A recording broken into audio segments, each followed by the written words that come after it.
आजकाल पैठणमध्ये एक अशी रूमर्स निघाली आहे का अतिक्रमण काढणार आहे.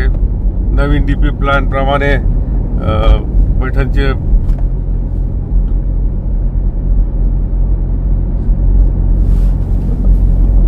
बऱ्याच ठिकाणी तोडफोड होणार आहे आणि असा व्हिडिओ पैठणमध्ये सर्रास चालू आहे. याचं खरं म्हणजे नगरपालिकेने याचा खुलासा करायला पाहिजे का असे कुठे त्यांनी कार्यक्रम हाती घेतलेला आहे का. माझ्या माहितीप्रमाणे आणि मी जिल्हाधिकारी यांना या बाबतीत पत्र दिलेलं आहे. काही लोकांनी मुद्दाम निवडणूक नगरपालिकेच्या जवळ आल्यामुळं आज अशा पद्धतीनं अफवा सुरू केलेली आहे. नंतर परत लोकांना सांगायचं का आम्ही आमदार साहेबांना सांगून किंवा खासदार साहेबांना सांगून हे सगळं थांबवणार आहे, तुमचं नुकसान होणार नाहीये आणि मतदान आम्हाला करा. अशा पद्धतीचं एक शंका लोकांच्या मनामध्ये आहे.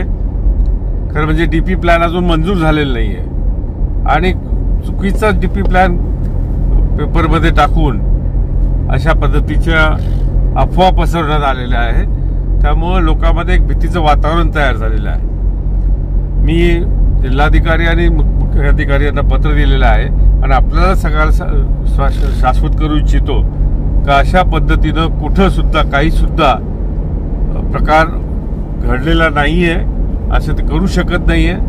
आणि जिथं जिथं समजा अतिक्रमण असेल ते काढायचं काम नगरपालिकेचं आहे. पण नवीन डीपी प्लॅन प्रमाणे तोडफोड जर करायची असेल तर त्यांना पैसा द्यावा लागेल, कम्पेन्सेशन द्यावं लागेल. ते नगरपालिकेकडे आहे पैसा, पगाराला पैसे नाहीये त्यांच्याकडे. हे काही होणार नाहीये. मी जनतेला, पैठणच्या जनतेला सांगू इच्छितो का असा कुठलाही प्रकार होणार नाही. ते झालं तर मी तुमच्या बरोबर आहे. आपण सर्व हे थांबवू आणि डीपी प्लॅन अद्याप मंजूर झाला नसल्यामुळे या बाबतीत मुख्याधिकारी हे जबाबदार आहेत. त्यांनी याचा खुलासा केला पाहिजे. या बाबतीत मी कलेक्टरना पत्र दिलेलं आहे आणि याचा खुलासा लवकरच होईल. धन्यवाद.